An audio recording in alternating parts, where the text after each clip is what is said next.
Hello and welcome to the Aural Apothecary podcast, authentic chat about medicines, pharmacy and healthcare in the UK. Pharmacists Jamie, Gimmo and STC take on topical and controversial stories but keep it edgy yet light-hearted. Pod guests share their career-defining drug, song and book and also share their joyful patient stories. Welcome to the Aural Apothecary podcast. My name is Jamie Hayes. For our opening episode of Series 5, we're joined by Graham Prestwich. Graham is a former pharmacologist, a patient and a lay member involved in all sorts of medicines-related working groups. We will welcome Graham in a moment as he shares a drug for our formulary. It's like a desert island drug, but different, his career anthem, and recommends a book for the Aural Apothecary Library. For our micro-discussion, we look at a recent article in the Sunday Times. The NHS is flatlining. Here's how to save it right now, by the health editor, Shaun Lintern. But first, look, they never write, they never phone. Let me welcome my two fellow apothecaries. STC is in Bournemouth and Gimmo is in Cardiff. Welcome both. Evening. Happy New Year. Evening. Happy New Year. Yeah, where have you both been anyway on the WhatsApp group? I've been responding to myself pretty much over the Christmas period.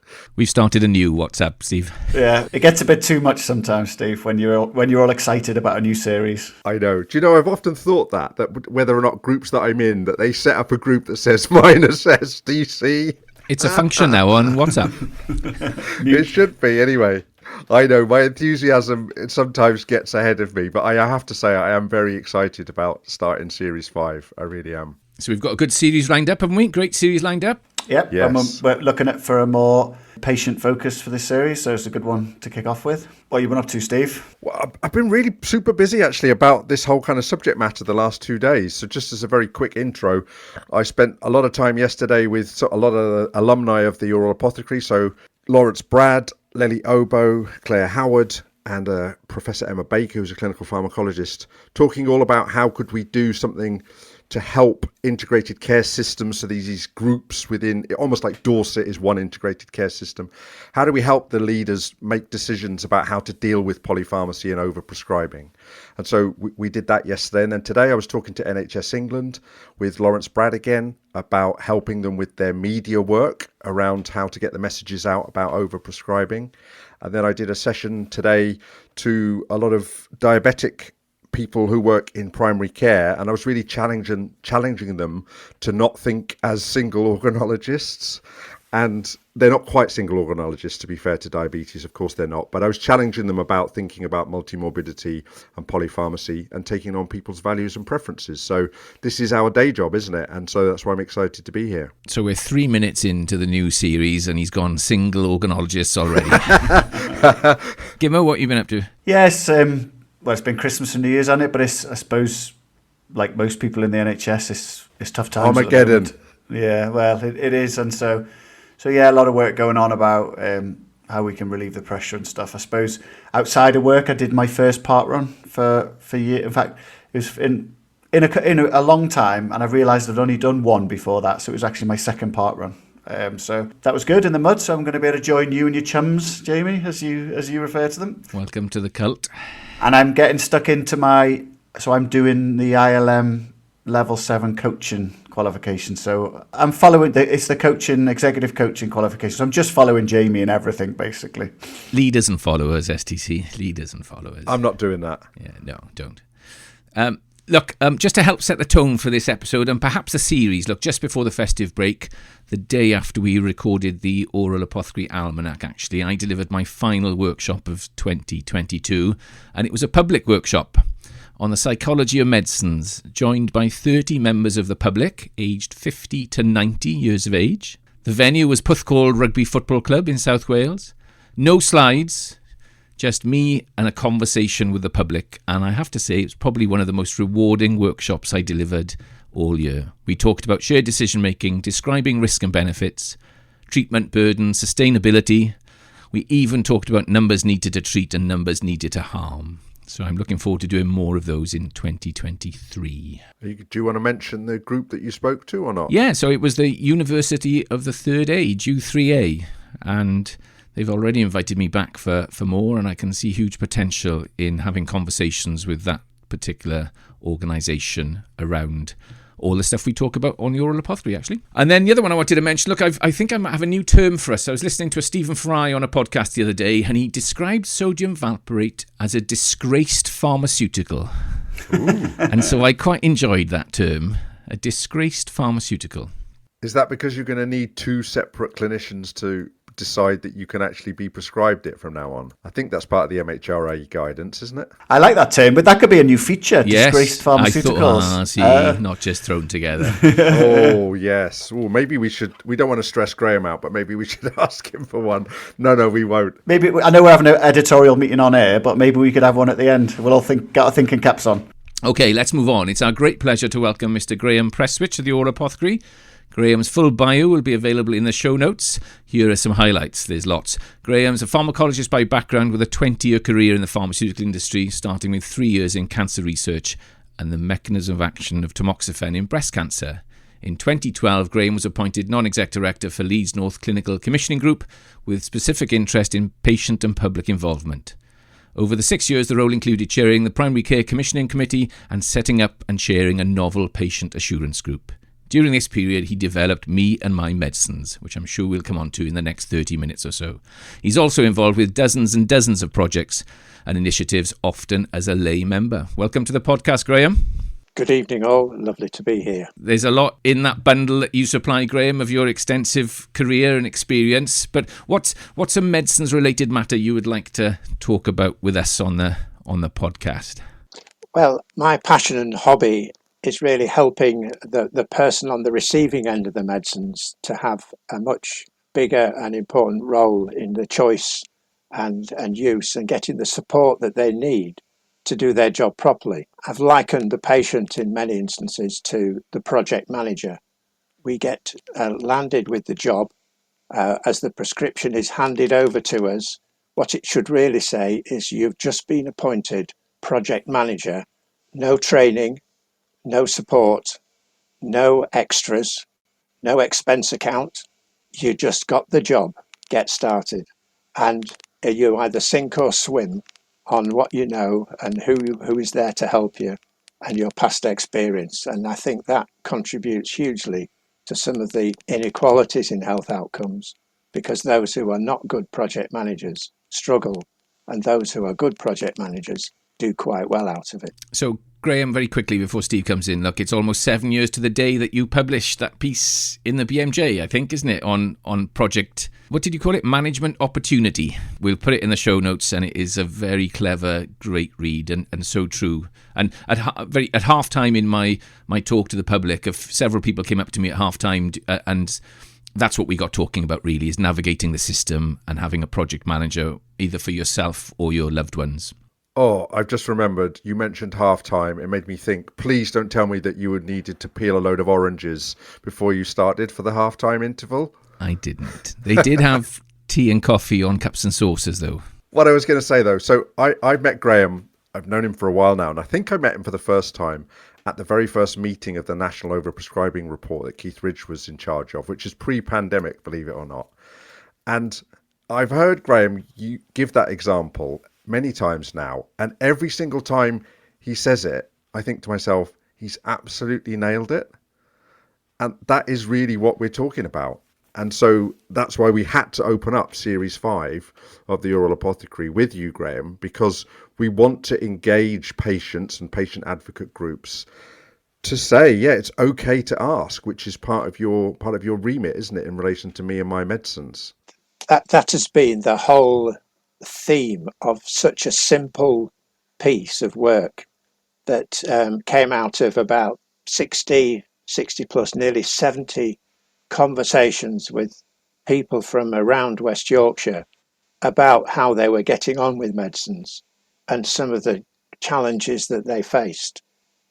Everybody came up with a similar theme, really, that they have unresolved issues to do with their medicines.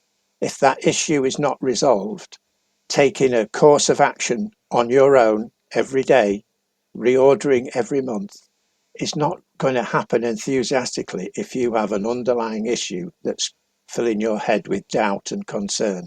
And it's sorting out that issue, whatever it is, that makes all the difference. the way you've described it, it really puts across beautifully the responsibility that we're suddenly handing the patient. And I've never, until you said it, we've talked about shared decision making or not, but I never really thought about it in those terms. I mean, if you gave anyone else a dangerous piece of kit that could harm them, whether it was tech or something else, you'd spend a lot of time making sure that they could use it correctly. But we're not doing, or not that they're using it correctly, but they had the support that they needed to use it properly. Yet we just don't do that with medicines, do we? That's why I'm not allowed a chainsaw. But if you look at the top 200 medicines used in the United States, 80 of the top 200 have a black triangle warning pointing out that they're actually quite dangerous. 80 out of the 200 most commonly prescribed. So it's exactly as you describe it, Gimmo. We are giving people something quite dangerous with no support or very little support to handle dangerous goods. I like your counter analogy, Gimmo, because actually we might say, like, if you bring home a bit of kit that you buy, you might think some people would read the instruction manual, but lots of people wouldn't, would they? They would think that they could use it without reading the instruction manual. And so that we've got the same plethora of, different types of people, haven't we, using medicines. We've got the people who get the patient information leaflet out of the box, which is completely indigestible to most people, and read it and circle it and then phone up the next day to ask you like 4 million questions. And then you've got the other extreme where they would never bother and they would just take it, or the person who just shoved it in the cupboard and didn't take it. If they can read. Quite, yeah, good point. Or if they can find the version that's in English, because there are so many versions on that leaflet. Yeah. Or they don't speak English and they want the version that's not in English. So yeah, lots and lots of reasons. So it's a great analogy. So I think we all really love the Me and My Medicines website, meandmymedicines.com, I think it is, but we'll put the link in the show notes. But I mean, .org, sorry. And I guess, what are you trying to do there that addresses that question, I suppose, would be my question. Well, it's got some way to go yet. And it's events like this that inspire me to get my finger out, basically, and work harder. But the website is there as a free for anybody to use and make use of, to sort of think through some of the issues that are presented by such a theme, and to think about how they can take that idea and put it into their own practice within the boundaries of what an individual can do. So it's for a patient to be able to do what a patient wants to do. It's for whoever to pick it up and say, there's something in there that I could go into the office tomorrow and do differently, encouraging people to think differently about that conversation between the patient and the clinician. So it's designed to just open up that thinking and behaviour. Graham, you've listed lots of initiatives that you're involved in, with expertise and lay membership, etc. What's your gut feeling for the medicines agenda out there? Let's go for the last 7 years since you first wrote that project management article. What sense do you get from these committees and working groups that you spend your time with? I don't think much is changing. I think primary care is still built around a machine that's designed to write, produce and reproduce prescriptions that are then dispensed in the same way that they always were. And at my own practice, they've still got Lloyd George envelopes lined up. I can see through the window the edge-on view of Lloyd George envelopes. They date back a fair few years. It's still much doing the same thing. And there have been various reviews of how to make a better job of medicines. And there was one called Room for Review, which was written in 2002. If you pick that up and read it, you could just put an extra 2 in there and call it 2022, and it would be spot on relevant to today. So I don't think we're making much progress. Well, Room for Review was one one of the points I came into this sort of pharmacy this side of pharmacy, and it was fantastic at the time. And it talks about different levels of medication review. And around the same time was the Ask About Medicines campaign, and that's why the meandmymedicines.org website I like, because it's like you say, you're not, in some ways you're not doing much more than we did back then 20 years ago. It's about encouraging people to inquire and ask questions and to build up a relationship with their healthcare professionals. I mean, I would say some things have changed, but it's not 20 years on as you imagine it to be in 20 years from now. Sadly, guys, sorry, Steve, but sadly, I've got my name on Room for Review at the back as one of the contributors. So that's really embarrassing, isn't it? Well, Jonathan Underhill's got his name on that, I think, hasn't he? So it's not that embarrassing. What I was going to say, Graham, though, is if you had to put your, to put your flag on the mast, what is that? What is it? What is that thing that we need to do to unlock? What is the one thing that you think that is the reason why the progress seems to be slow? Is it time? Is it resources? Is it the public patient? Is it the professional? What do you think the one thing is that you think could move this along more quickly? I think it's something to do with the respect for the value of medicines in the rest of treatment. So medicines is not the whole answer, but it's often chucked in there as the whole answer. Yeah. Because it's quick and easy and fits within 9 minutes. But when you've got somebody with fairly serious mental health problem sitting in front of you, you really deep down know that there's a much bigger, longer job to be solved. You know that somebody sitting in front of you who's got some risk factors for cardiovascular disease needs to do a number of things differently if they're going to improve their life prospects. And those things that have to be done differently are not easy or quick fixes. Drinking, smoking, and the rest. They are all bigger things, but they're all part of it. So I think the emphasis goes to medicines because it's quick and easy and looks right. But in actual fact, we need more other things. And I think the future of the healthcare system has to look at how it's grown since 47, was it? And say that people now live over pension age. At that time, we expected a year or two out of people who retired, and that was it. It's completely turned on its head.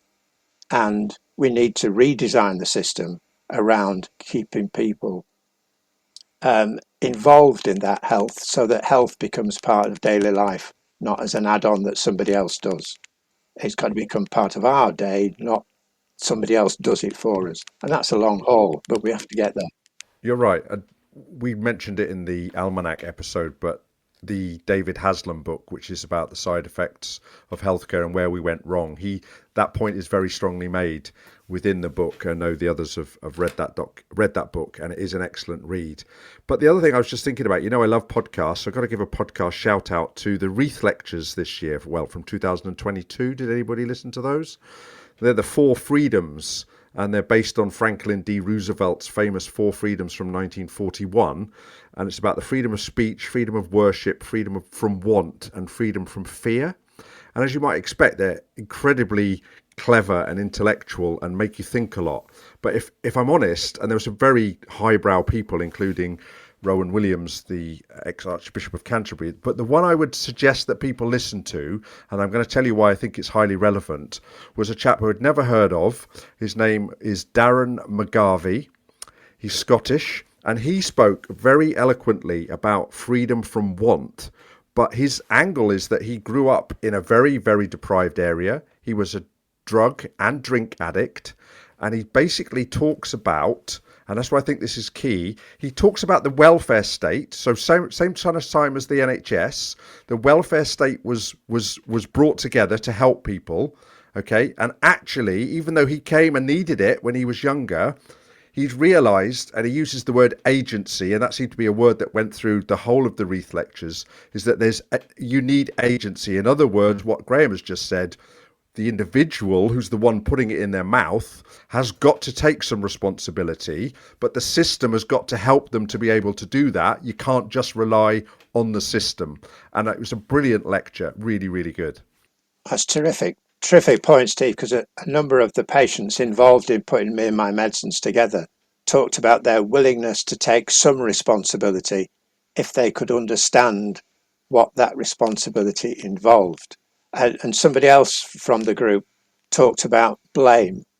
And he said all too often people from the more deprived communities get blamed for things not being as they should be, rather than simply being supported to get it right. It came with a package of blame. And that gets everything off to a very, very bad start if you're going to start blaming somebody and then expect them to join in and have that positive agency that you talk about.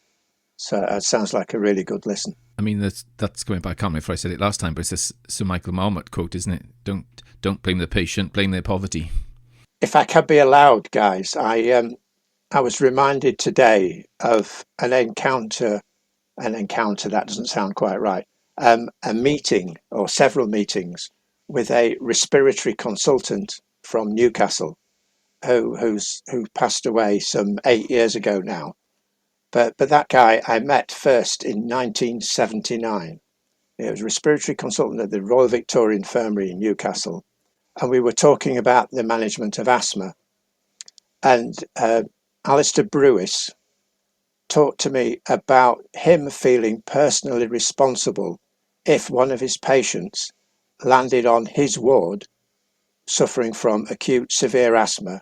He considered that to be a failure on his part for not teaching them and convincing them how to use the blue inhaler and the brown inhaler properly and appropriately to manage their asthma. So he took it fairly and squarely as his responsibility to make sure that they understood and could do it for themselves. And that stuck with me right the way through the last 40 years, as that's what patient involvement is all about, is that agency, but being supported to be able to do that. And when I sat in the waiting area waiting to see him, I would ask patients how they felt about having to wait so long to see the doctor. Even in 1979, people waited a while to see doctors, and it was lovely to hear that the folks in that waiting area, while I was sat with my briefcase hoping to go in and having a chat. By the way, I never sold him a thing, but I did. I think they were some of the best conversations I ever had. But when I asked the patients what they felt about waiting, they said, "Who cares? I'm waiting to see the best doctor in Newcastle. It's well worth it." Says it all. But I wonder if there's something we're seeing in the press a lot now, aren't we, that people are saying there's a lot of people ringing ambulances and going to GPs who don't really need to ring the ambulance or go to the GP. Now, I don't know if that's true or not, because it could be hyperbole, but there is something about, has there been a shift in people in terms of them placing more responsibility in the hands of the people treating them as opposed to taking responsibility for themselves? Because our health minister in Wales said something similar this week in response to the growing crisis in the NHS was, look, the NHS is just going to have to do less. And I think what she meant was that people are going to have to start taking more responsibility for their health. I just wonder if that's an easy excuse or whether there's any truth in it. Well, I would agree with that. Sorry, Graham, go on.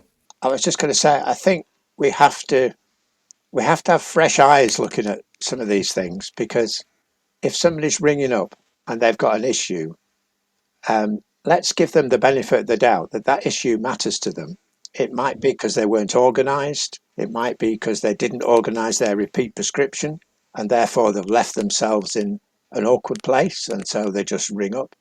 But are we giving people sufficient support or options or alternatives to be able to find out different ways of doing things? And I know we've got some telephone-based things and what have you, but we need to make sure that people understand what their options are for getting help. Because if you're unsatisfied, you're just going to keep going till you get there. If you can't get a GP appointment, people are just going to go to the next port of call down the line, aren't they? And that's natural enough to do. So I think we just need to to think about what people's needs are first of all, and see if we're doing our best to meet those needs where people are, and then take on these other broader issues about appropriateness. But there's lots of people with real need who are not ringing as quickly and as soon as they should as well, and we've got to be very careful not to put people off getting that help when they really, really need it. You're dead right, Graham. But on the flip side, of course, is that if you can stop. If you can stop people doing things that are then taking practitioners away from things that really need to be done, it's like everything in whatever work you've ever worked in. There's never enough time. There's never enough resources. You have got to decide, like the health minister there. I say this all the time. I could do that, but what am I not going to do if I'm going to do that? And so sometimes, I don't often get irate, but I sometimes get very irate when the same people constantly run out of their medicines, if you like, and they're always the same people that come back. And I'm not talking about where we know that they've got a complicated picture, as far as we know, but jokingly, I used to say sometimes to the staff, we will do it, okay, because I don't want them to be without. But can you remind them that PR equals PR? So we need some personal responsibility, otherwise you're going to end up with a PR. which is not a nice thing. But do you see what I'm saying? So there's both ends of the spectrum, as there always is, and we need to meet in the middle, which I guess is the whole point of what you're saying. And it's okay to ask, and it's not good enough for a health service to say we haven't got time to talk to you. We want to encourage people to ask, but we also need to work together as equal partners to help you, because you need to manage your condition and your health. Absolutely, Stephen. I fully appreciate that. You sound like his dad there, Graham. Oh, sorry, did that sound condescending? No, not at all. He just called him Stephen. Oh, right. But I think listening to the way you describe that as telling the patient that they're going to have to do something. And my angle really is he was pointing his finger as well, Graham. I told you I don't get irate very often, but yes, I'll listen. Yes, once the finger wagging starts, we're sunk, aren't we? But there's something about investing the time in those few people who take up most time is turn it round into an investment and say, right, sit down. Let's talk about what the hell's going wrong here. You're messing up the system. You're not doing some things, and I think that you should be, and you think that I should be doing this. So let's have a proper chat. It's like, it's all but make a cup of tea and say, let's have a proper conversation about this and sort something out together. And I think those are the people where there's probably a dozen, if that, in a big practice. But there's a handful of your most difficults. That's a good place to start. It could make a big difference to all sorts by a little bit of investment in that person's real needs, which could be all sorts of things that are not absolutely apparent in that sort of encounter with the receptionist. That's well worth having a good rummage around together to see if you can find out what it is and put that right. The Aural Apothecary is sponsored by Jamie Hayes Executive Coaching and OneLessPill.com. I certainly accept that. Okay, Graham, I think you're warming up now. You said you were a bit nervous when you came on, but I don't think we're seeing any sign of that. So you can relax now, okay? The main bit is over. So one of the pleasures of coming on the Aural Apothecary as a guest is you get to give us 3 things. And the first one is a drug that simply evokes a powerful memory, either from your life or your health journey so far. What would you like to offer us for the Aural Apothecary formulary? Okay, well, the list was very long. I started jotting a few down and thought it could be all sorts of things.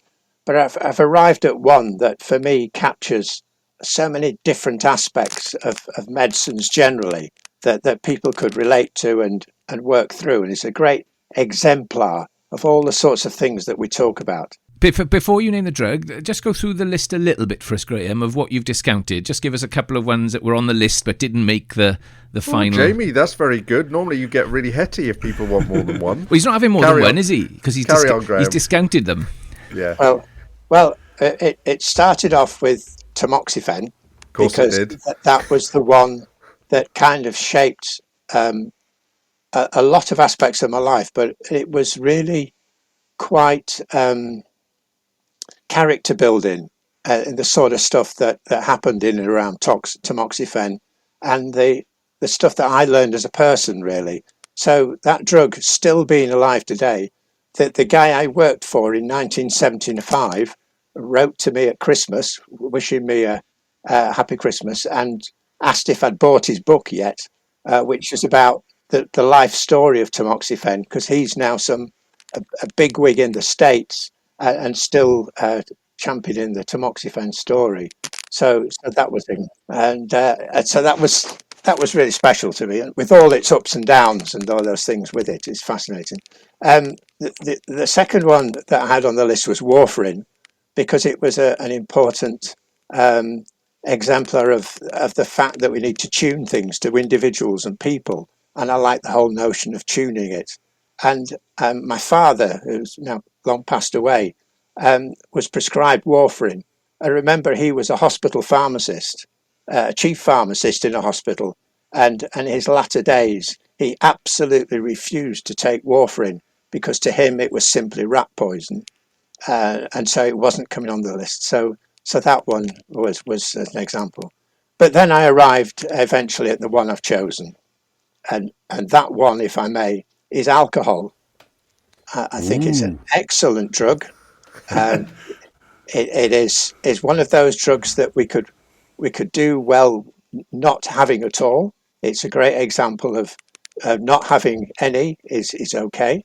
It's a great example of if you just get the dose right, there's some wonderful beneficial effects that are far-reaching and most enjoyable in all respects. You know that you've taken it, and you can feel the benefit. So that's great. It's an example of the same drug on the same evening can also cause a lot of damage if we go to excess, and it illustrates that. But I think most importantly, in amongst all that, it shows the importance of the formulation. It shows the importance of getting it into the right additive extras that make it so nice. So a nice wine with the alcohol is great, but on some evenings, a good cool beer is just the right way to have it as well, or the other preparations that people prefer. So I think alcohol is an amazing drug, and is underrated for its beneficial effects. Wow. And is one that fits in with our theme of taking responsibility. so please drink responsibly. Alcohol agency on the Aural Apothecary. We used to prescribe it back in the day on the wards, didn't we? Yeah. We talked about that with Mark, didn't we? Mark Tobert. It also fits with my choice right back in episode 1, because there's a nice chemistry to alcohol, isn't there? A nice simple chemistry that appeals to the chemistry nerds. CH3, CH2OH or something, something like that. C2H5OH, I think. Right, excellent choice. No one's picked it before either, Graham, so that's straight into the Aural Apothecary formulary. Excellent. Next up is, what about an anthem for your life or health journey for the Aural Apothecary Spotify playlist, which really is on Spotify? Really is on Spotify, right. Well, I was, my formative years were in the 70s, and it was just like, I still think the 70s was just amazing. I think I was too young to appreciate how good the music was in the 70s. But as time move on, you look back and you think, that was bloody good, that. So I just had to make a choice out of some of those. So I've ended up with a little bit of Pink Floyd. I love the album cover, and I've gone for Us and Them as the number. I just think that it was just nice. It's got some really deep meanings. There's some big issues in there. Those issues are just as current today. Wars, people on the street, and racism. They're still just as right. And it was way there back in 73, was it released or something? It's just amazing just how topical that still is today. And those beautiful music in there. So yeah, Us and Them, Pink Floyd. Quiz question. Yes, I know what you're going to ask. It was very recently, wasn't it? And No. It's Pink Floyd now becomes one of the third to maybe fourth to have two 2 entries on the playlist. 3, excuse me, 3. Go on then. 3. I think 4. Oh, you think 4? Yeah. So Jamie Brewster picked. Oh, I see. No, I'm. Jamie Brewster picked "Comfortably Numb" by Pink Floyd. Yeah. Okay. And Phil Howard Of course also he did, picked yeah. a Pink Floyd track. Yeah. He picked an album, didn't he? "Shine On You, Crazy, Crazy Diamonds." He Diamonds, picked. I love that, Graham, about the 70s as well, because my dad's record collection is all from the 70s, and it's all Pink Floyd, the Stones, the later Beatles, Thin Lizzy. So I've definitely got my name on that. So the quiz question is: what other artists that appear have more than 1 entry? And there's 4 of them on our playlist. So Pink Floyd have got 3. Bach, Bowie, and there's one other, I think. Is Christina Aguilera? Christina Aguilera. Here we are. There you go. Well, something else to add to the eclectic mix. So thank you for that, Graham. We'll definitely take that. So, and the third thing is a book that has influenced your life or your health journey or thinking for the Aural Apothecary Library. Okay, well, it's here. I've not finished it yet, but I was inspired to read it, encouraged to read it by my brother. My brother took early retirement. He's a much younger man than me, and he enjoys cycling. And he, with the fact that my mitral valve leaks like a bucket with no bottom, the notion that I can still ride for 2 or 3 hours on the bike and do 30 or 40 miles does perplex my cardiologist, and my brother was fascinated by all that. So he recommended that I have a read of The Midlife Cyclist by Phil Cavell. And this is about high performance cycling, but also encourages, as we move on in life, to keep going, and the confidence with which we should be having a go at things that are quite physically demanding, and how unhealthy that is. It is very healthy to keep doing it, and it's not damaging, and that's so forth. So just talking to my brother has inspired a lot of keep going on the bike. And we sort of had this informal agreement that whilst I'm 70, I've got to do 70 miles in a day on the bike whilst I'm 70. And I've not quite got there yet. I've managed 40 miles a day, but not reached the 70 yet. So I've still got a few months left while I'm still 70 to see if I can hit 70 miles a day. So that's the book, and hopefully that'll keep me healthy. It'll either that or kill me. One or t'other, we'll just have to see. I'll keep in touch, Steve, and let you know which way it goes. Well, you're looking at a couple of midlife cyclists here, so Yes. Oh, excellent. Yeah, just signed up for the Dragon Ride in June. There's a very long one and a very long one. I'm doing the 100-mile one, but it's tough enough. But I think you're in. Yeah, that's brilliant, because I think I'm right in saying that there is evidence that people who cycle and continue cycling into their 70s and 80s, they definitely have unless you get hit by a car, obviously, you're likely to do much better. So yeah, okay, excellent. So that's on my list. I'm going to read that. The Midlife Cyclist by Phil Cavell. Very good. Okay, our micro discussion next. Looking at the recent article in the Sunday Times titled "The NHS is Flatlining. Here's how to save it right now." And it was published in the Sunday Times on the 1st of January by Shaun Lintern, who's the health editor for the Sunday Times. And it contains, what does it contain? 10 suggestions that we've touched on a few of them already, perhaps. And certainly watching the evening news tonight, it looks like, from the way it's being portrayed in the media, certainly that we're in desperate need of some of these potential actions. Did you have a read of it, Graham? What were your thoughts? My initial thought was how underwhelming that list is. How boring, and what we're already doing is included in that. And if we're going to rely on that sort of thinking, we will gradually go down the plug hole. Apart from that, I thought it was quite good. I think if we're going to put up things like let pharmacies do more, I don't think we're helping anybody to achieve anything, because it's not a case of letting pharmacies. The pharmacy is a building. It doesn't do things. It's other people that work in it that do things. So it just got my back up to start with. The notion of curbing multiple medicines, I don't know quite what that means, but that just strikes me as driving around scuffing your expensive alloys was what I thought curbing was about. But it's just a bizarre thing to put in. Better follow-up care. Well, crumbs, well, anybody can say these things, can't they? It's just totally underwhelming.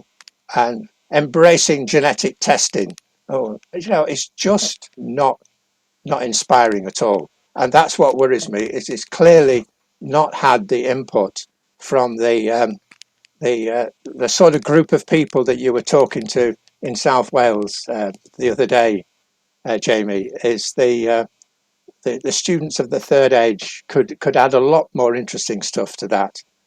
Top of the list, I think, is actually make good use of 65 million people who are there sitting and waiting to be good project managers, if you could just help them to get there. So on that, Graham, look, they knew their stuff. The 30 people I had the pleasure of spending a couple of hours with, boy, did they know their stuff. They knew what was going on.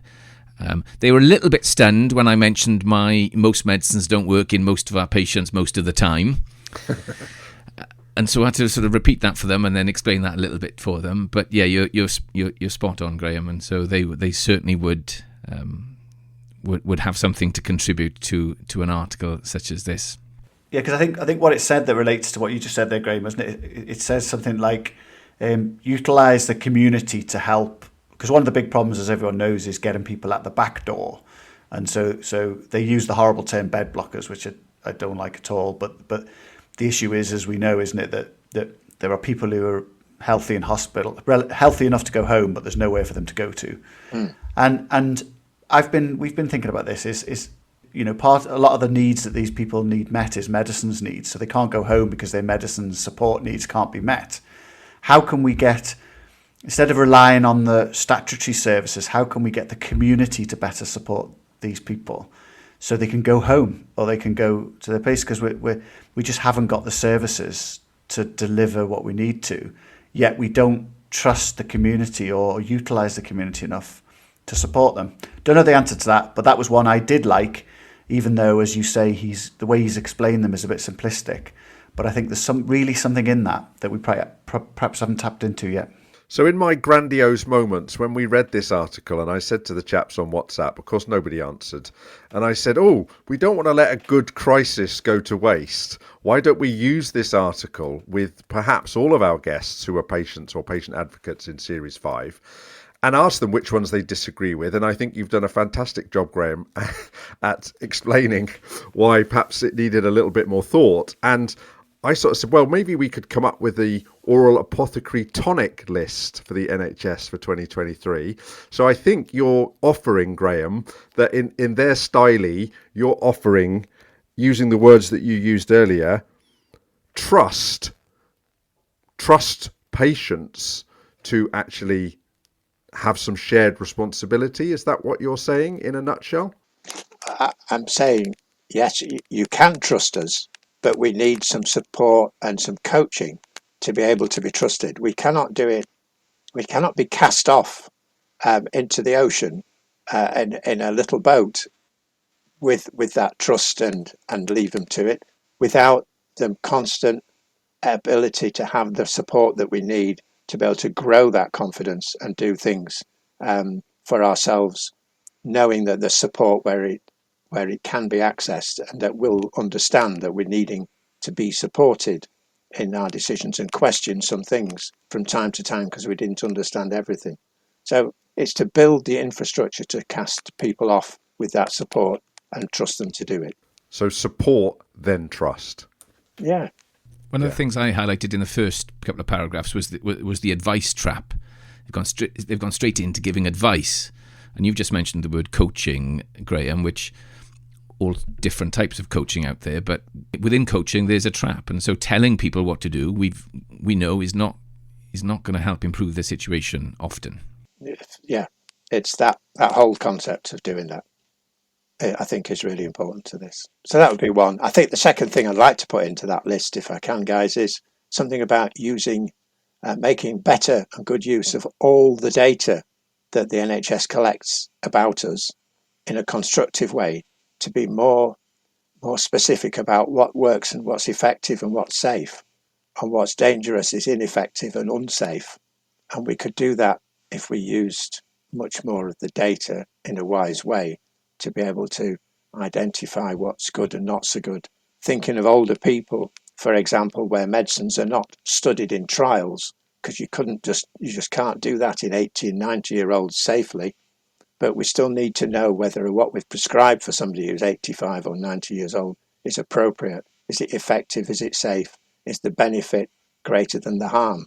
And the whole polypharmacy agenda spirals right back to probably causing more harm than good for many people.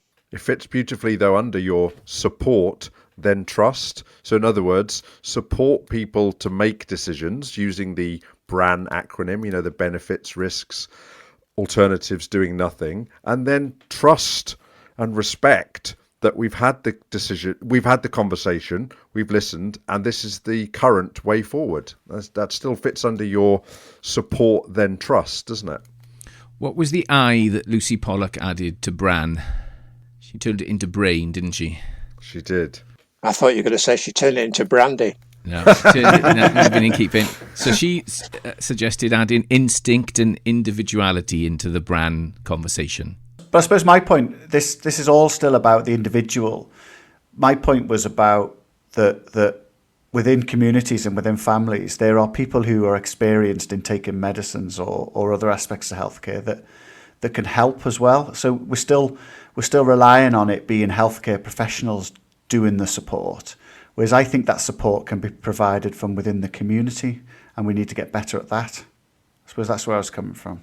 Yeah, which is the bit that we tacked on last time about community pharmacists being within their communities and are a bit more accessible than perhaps trying to see their GP. But we want them to be able to see their GP for things that are complicated and require the continuity of care with a full set of records.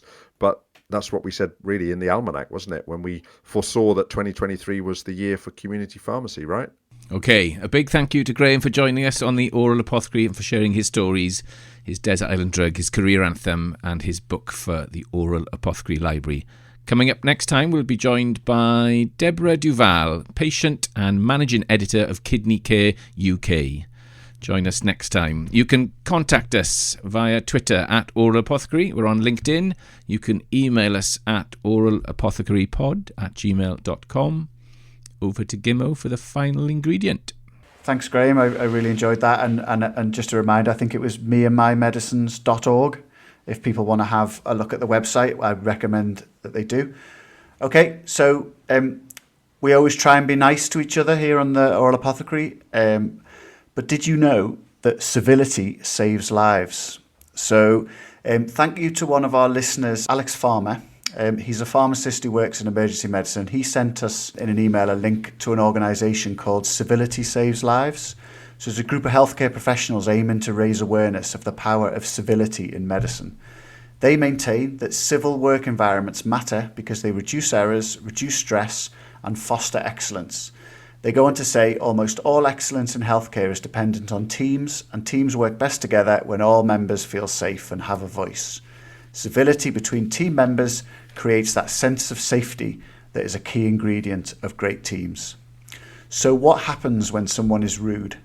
Well, there's an article, this is taken from an article in the Harvard Business Review in 2013, and it says 80% of recipients lose time worrying about the rudeness.